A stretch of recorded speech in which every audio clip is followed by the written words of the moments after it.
Sa akin yan. Pinas pagdating. Tago sa akin yan. Pinas pagdating. Si Marimar yung doon na gumagalaw. Meron na dalawa yun. Si Marimar nagpamayor sa kanila. Tarko politics already. Tapos tayo na. Kaya tayo na makinabang sa pera ng narcotic. Satisfied lang kayo magkapera na gano'n. Hindi nyo iniisip yung future. Diyos ko. Awa kayo sa Pilipinas. Natitigil niyo ako. Sino galit sa akin? Sino gusto makipagsuntukan sa akin ngayon? Ha? Gusto mo makipagsuntukan sa akin? Lalabanan ko kayo. Kahit ilan kayo, suntukan tayo kung galit kayo sa akin. Ha? Alin mga pulis yung kausap? Oo, obvious, mga pulis. Alam po rin, one year and a half na iwan sa service sa 20. After this, retired ako. Pag retired ko, kayo na maiwan. Tingnan ninyo kung ano mangyari sa 20 pag nagpapadaya yung liderato ng 20. After that, pwede na niyo ko patayin. Pwede na niyo ko ambusin pag sibilan ako. Ganito, ambusin ako. I am ready. Patayin niyo ako. Basta, hanggat ako ang 20, hindi ako papayag na kayo mga putang ina nakikinabang sa pera ng duga, putang ina. Kaya pag, ha?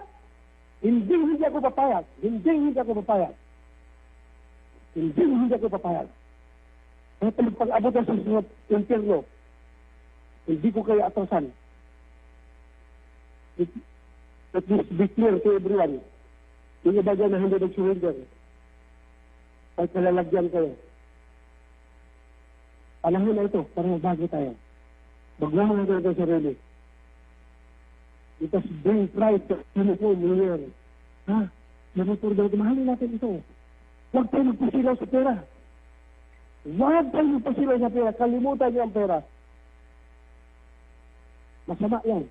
Lalo na pagtira sa droga. Hindi na nyo alam ngayon, yung pera ng illegal gambling at saka illegal drugs, naghalo-halo na yan. Yung mga personality sa illegal gambling, yung iba dyan, yan na rin ang involved sa illegal drugs. Alam niyo yan eh. Kaya kayo tanggap. Pinakain na kayo ng kasamaan. Okay?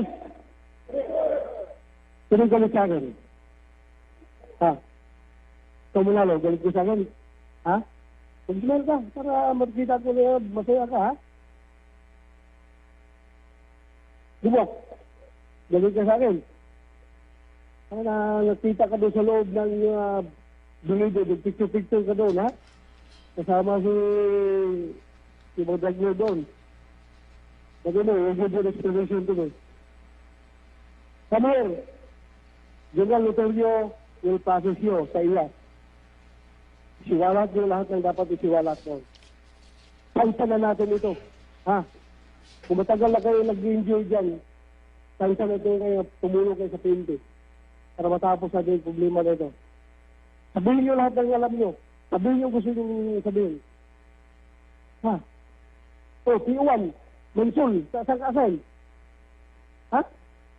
Saan? Rumain. Bakit kasama pangalan mo? P1 ka. Inibukit ka. Ha? Hindi mo alam. Bakit nandun pangalan mo? Sigurado ka, hindi mo alam, ha? Wala kayong involvement. Patayin ko nga yung criminal. Ikaw pa P1, pag-involve ka sa lugar, patayin kita. Ha? Yun.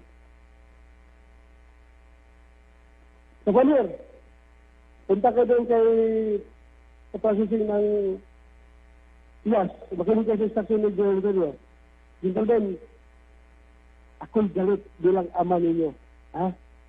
Galit kayo, galit sa inyo mga anak. Ayaw natin yung mga anak natin mapunta sa kasamaan. At meron tayo pipisahan. Ha? Yung PNP. Ha? Pareho tayong galit sa duga. Kaya, magtutulungan tayo. Am I clear with you? Sino gusto tumulong sa gira, sa duga? Taas ang kamay. Taas! Mababa yung Sisisitin ka, ikaw. Ayaw mong itaas yung braso mo. Sige, baba. So ngayon, after this, magkalibutan natin, magkalibutan. Kung gusto tumulong, tumulong kayo, ha? Tulungan natin. Huwag natin pabayaan Pilipinas malugmok dito. Nagpagkapamilya natin, yung mga anak na maliliit, ayaw natin yung mga anak natin apunta sa hindi maganda. Okay. Dahil pa rin kayo sa akin, ako hindi na ko galit. Palabas ako sa manunod. As your father, I am still Pilipinas malugmok dito. Nagpagkapamilya natin, yung mga anak na maliliit, ayaw natin yung mga anak natin apunta sa hindi maganda. Okay. Dahil pa rin kayo sa akin, ako hindi na ko galit. Palabas ako sa manunod. As your father, I am still welcoming you. Hindi ko kayo ipapakain sa buhaya.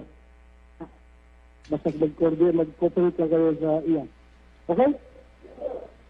Ayos! Yung mga patago-tago mukha dyan, ayaw mo marap sa ikaw. Mga guilty ka ata kanina ka mga patago-tago. Saan ka pasan? Ha? Prunain. Anong involvement mo doon? Wala? Gilado ka? Gumagamit ka? Hindi.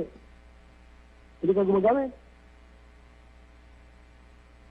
Nakapag-dagpos ka na? Positive, negative. Negative. May listen to General Luterio.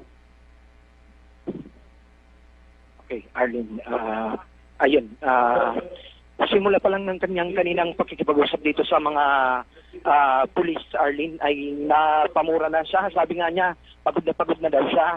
Hindi daw niya akalain na ganito karami, ito kalala ang sitwasyon nitong mga aktibong miyembro ng PNP. Ito yung sinabi niya na malinaw kanina.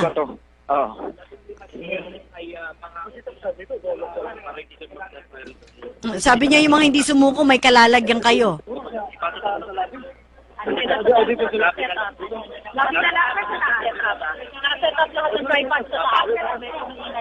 Okay, alright, sige.